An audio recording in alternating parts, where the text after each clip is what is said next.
Hello students, welcome bright online. और अपना जो टॉपिक चल रहा था एक्सरसाइज फर्स्ट ए, जिसके हम 9 क्वेश्चन पहले कर चुके हैं। आज हम ले रहे हैं क्वेश्चन नंबर 10। जो 9 नंबर हमारा क्वेश्चन था उसमें था असेंडिंग ऑर्डर यानी इंक्रीजिंग ऑर्डर के अंदर लिखना, जिसमें हमने सीखा था कि जो डिजिट्स हैं वो छोटे से बड़े की तरफ हमें लिखना होता है। अब हम चलते हैं क्वेश्चन नंबर 10 की तरफ। जो हमारा 10th क्वेश्चन है वो है arrange the following number in descending order. Descending का मतलब होता है अवरोही क्रम, हिंदी में इसे कहते हैं अवरोही क्रम। यानी जो हमने असेंडिंग में किया था ये जस्ट उससे ऑपोजिट होता है, मतलब उसका जस्ट उल्टा।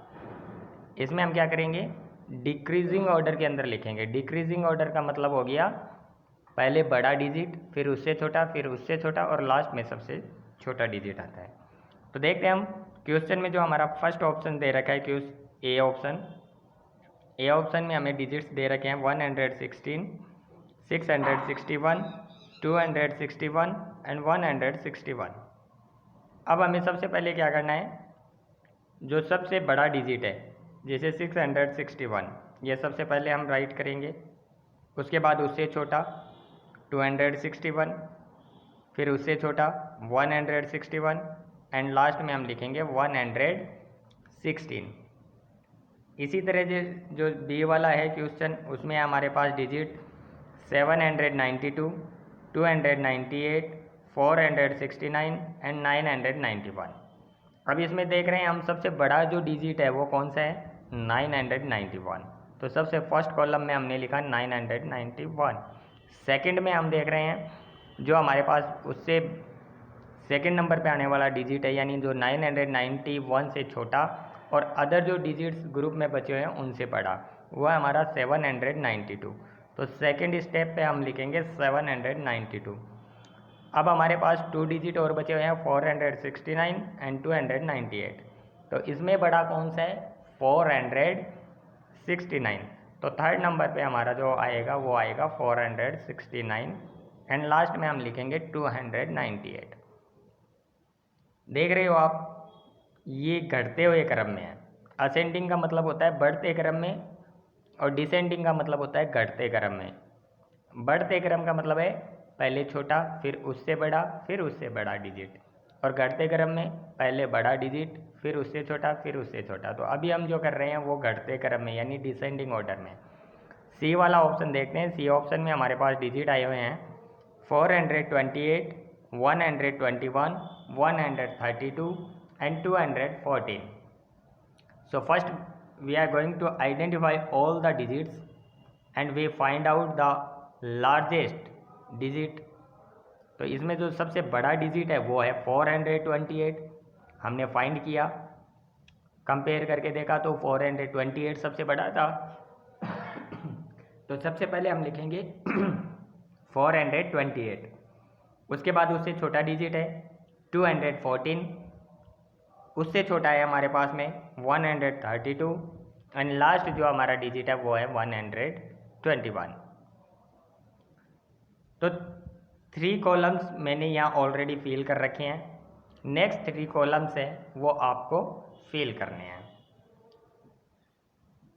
आई होप आपके समझ में आ गया होगा what is the difference between ascending and descending. Ascending और डिसेंडिंग में ऑर्डर में डिफरेंस क्या है। असेंडिंग का मतलब छोटे से बड़ा और डिसेंडिंग का मतलब बड़े से छोटा। नेक्स्ट हमारा जो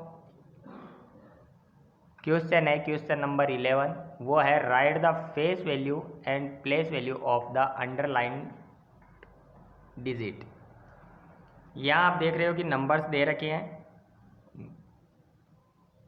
यहाँ एक कॉलम बना हुआ है फेस वैल्यू का और ये कॉलम बना हुआ है प्लेस वैल्यू का, और ये देख रहे हो इन डिजिट में अंडरलाइन किए हुए हैं एक एक डिजिट को। तो जो डिजिट अंडरलाइन है उसकी हमें प्लेस वैल्यू और फेस वैल्यू लिखनी है। तो सबसे पहली बात तो मैं आपको बताऊं कि फेस वैल्यू जो होती है, जिसको अंडरलाइन किया हुआ है या जिस डिजिट की फेस वैल्यू पूछी है उसकी फेस वैल्यू हमेशा वो ही रहती है। और प्लेस वैल्यू प्लेस वैल्यू जो हमने वंस, टेंस, 100, 1000 यानी जो डिजिट है वो कौन से प्लेस पे आ रहा है, कौन से स्थान पे आ रहा है, हिंदी में इसे कहते हैं स्थानीय मान। अब जैसे हम यहाँ पे एक एग्जांपल ले लेते हैं कि पहला हमारा डिजिट है 584। अब इसमें 8 को अंडरलाइन किया हुआ है, तो 8 कौन से प्लेस, तो हम इधर से काउंट करेंगे वंस, टेंस का मतलब 8 को 10 से मल्टीप्लाई करना, या फिर हम ऐसे भी लिख सकते हैं 8 लिखकर 8 के आगे कितने डिजिट है, 1 डिजिट है, तो 1 0 पुट कर सकते हैं। जैसा मैंने यहाँ समझाया, देखो कि 8 मल्टीप्लाई 10, 10 क्यों किया, क्योंकि जो हमारा 8 है वो कौन सी प्लेस वैल्यू पे था, कौन सी जगह पे है, वंस एंड टेंस, टेंस है इसलिए मैंने यहाँ 10 से मल्टीप्लाई किया था। तो 10 से मल्टीप्लाई करेंगे तो हमारे पास 8080 आंसर आएगा। ऐसे भी कर सकते हो और कर सकते हो, लिखो और 8 के बाद कितने डिजिट है, 1 डिजिट, यहाँ 0 दिया, इस तरह से 80 हो गया। अब चलते हैं सेकंड पे। सेकंड में हम देख रहे हैं कि 2 को अंडरलाइन किया हुआ है, 2 वंस वाले प्लेस में है, तो 2 को 1 से मल्टीप्लाई करते हैं तो 2 ही आता है, और 2 के आगे कोई डिजिट नहीं है इसलिए हमने आगे 0 नहीं लगाया इसके। इस सी वाले में देखते हैं 2 के आगे 1 डिजिट है, तो हमने पहले तो ये 2 लिखा, और जो 1 डिजिट था इस डिजिट की जगह हमने यहाँ 0 पुट कर दिया, तो ये इसकी प्लेस वैल्यू हो गई। इसी तरह से यहाँ देख रहे हो आप 909 है, और इधर वाले 9 की प्लेस वैल्यू पूछी है। अगर इसकी होती तब तो 1 आ जाता, तो 9 को 1 से मल्टीप्लाई करते तो 9 ही आता, तो यहाँ 9 हो जाता। बट हमें पूछा है इस वाले को अंडरलाइन कर रखा है, तो इसकी प्लेस वैल्यू बतानी है। ये कौन से प्लेस पे है, वंस, टेंस, 100, तो हम समझते हैं 9 को 100 से मल्टीप्लाई करने पर 900 आते हैं। चलो मल्टीप्लाई को छोड़े, वैसे समझें तो पहले हमने ये 9 लिखा, और 9 के बाद देखो कितने डिजिट है, 1 एंड 2, तो इन 2 डिजिट की जगह हमने यहाँ पे 2 0 पुट कर दिए।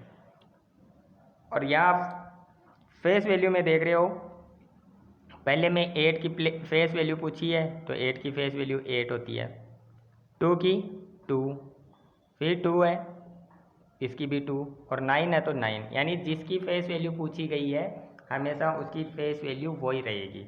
जैसे हमें हमारे चेहरे से पहचाना जाता है, वैसे ही इन डिजिट्स को इनके लिखने के स्टाइल से पहचाना जाता है। तो फेस वैल्यू का मतलब जो जिस तरह से लिखा गया है उसे उसी तरह से समझना। या तो ये था हमारा क्वेश्चन नंबर 11। अब हम चलते हैं क्वेश्चन नंबर 12 पे, जिसमें दे रखा है, देखो right any 3 digit numbers formed by using the following digit. यहाँ हमें 3 डिजिट्स दे रखे हैं 1 7 9, और इनसे हमें नई डिजिट बनानी है, यानी नई संख्या बनानी है। इसमें यह बाउंडेशन नहीं है कि स्मॉल बनानी है या ग्रेटर बनानी है, तो हम कोई भी डिजिट्स से बना सकते हैं इन्हें उल्टा सीधा लिख के। तो सबसे पहले जैसे मैंने 9 लिया, फिर 7 लिया और फिर 1 लिया, बट इनके बीच में देख रहे हो मैंने कोमा पुट नहीं किया है, क्योंकि कोमा लगाने पे तो ये डिजिट्स हो जाते वापस अलग, बट हमें तो बड़े डिजिट बनाना था, तो हमने बना दिया 971। सेकंड में चलें, इसी से मैंने लिया 7 1 और 9, तो 719 हो गया। डिजिट यही रहेंगे, इन्हीं से उल्टा सीधा करके हमें नया डिजिट बनाना है। अब देखो तीसरा डिजिट मैंने बनाया है 197। इसी तरह से बी वाले में देखते हैं हमारे पास डिजिट कौन कौन से दिए हैं, 482। तो पहले हमने बड़ा डिजिट बना लिया, सबसे पहले हमने 8 लिया, फिर 4 लिया और फिर 2 लिया, 8 लिया, 2 लिया और 4 लिया, तो यह हमारा बन गया 824। आप 842 भी बना सकते हो 842 से, जैसे मैंने यहाँ बनाया 482 482, और इसी तरह से 248। तो आपको इस तरह से ये डिजिट्स फॉर्म करने हैं। ओके, अब जो नेक्स्ट क्वेश्चन हमारा है क्वेश्चन नंबर 13, उसमें हमें बाउंडेशन में डाल रखा है।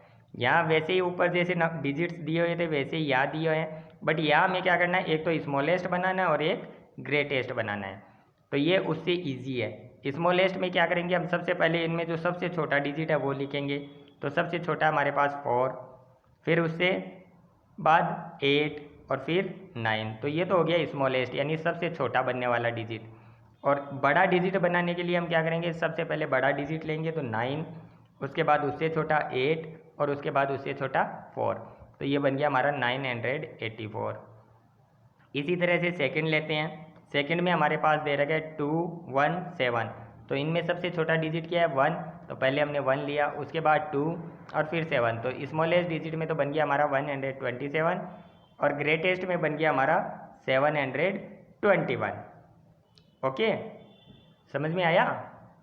अब यहाँ देख रहे हो आप, मैंने 2 कॉलम इसमें छोड़े हैं, 2 कॉलम इसमें छोड़े हैं, इसलिए छोड़े हैं कि ये वर्क आप खुद करो। ओके, अब जो हमारा नेक्स्ट क्वेश्चन है जो आज के इस वीडियो का, वो ये है, बिल्कुल ऊपर वाले की तरह ही है, लेकिन इसमें इसने क्या कर दिया कि राइट द 3 ग्रेटेस्ट, यानी बड़े डिजिट बनाने हैं। तो हम क्या करेंगे, सबसे पहले इसमें सबसे बड़ा डिजिट ढूंढेंगे। तो सबसे बड़ा है हमारे पास 8, उसके बाद 5 और फिर 2, तो पहला डिजिट हमारा बना 852। इसी तरह से दूसरा बनाएंगे, तो पहले हम 8 ले लेंगे, अब पिछली बार हमने 5 लिया था, अब हम बीच में 2 ले लेंगे और फिर 5 लिख देंगे, तो ये बन गया हमारा 825। ओके, तो 800 वाले हो गए। अब 800 के बाद देखते हैं, अगर हम तीनों को मिला के देखें तो हमारे पास बनेगा 500 वाला कॉलम। तो हम थर्ड डिजिट लेंगे 500 का, तो इसको हम लेंगे 5, 8 और 2, और ये हमारा बन गया 582। इसी तरह से बी वाला देखिए तो 483, तो 4, 8 और 3, सॉरी, इससे हम डिजिट बनाते हैं। तो सबसे पहले 8 सबसे बड़ा है वो लिया, उसके बाद 4 है तो 4 लिया, और उसके बाद 3 है, तो हमारा डिजिट बन गया 843। दूसरा डिजिट हमारा बना 834। अब आप देख रहे हो कि ये 3 डिजिट है जो मैं यूज़ कर रहा हूँ, और वापस इनसे नए डिजिट्स फॉर्म हो रहे हैं। तो ये इस तरह से होंगे, और इसके जो क्वेश्चंस हैं वो भी आपको खुद सॉल्व करने हैं आगे के, और इन सब की आपको PDF जो होती है, PDF का मतलब पिक्चर्स, तो वो भी आपको मिलेगी, और आपको ये वर्क कंप्लीट करना है। और कोई कन्फ्यूज़न हो तो आप कॉल करके पूछ सकते हैं।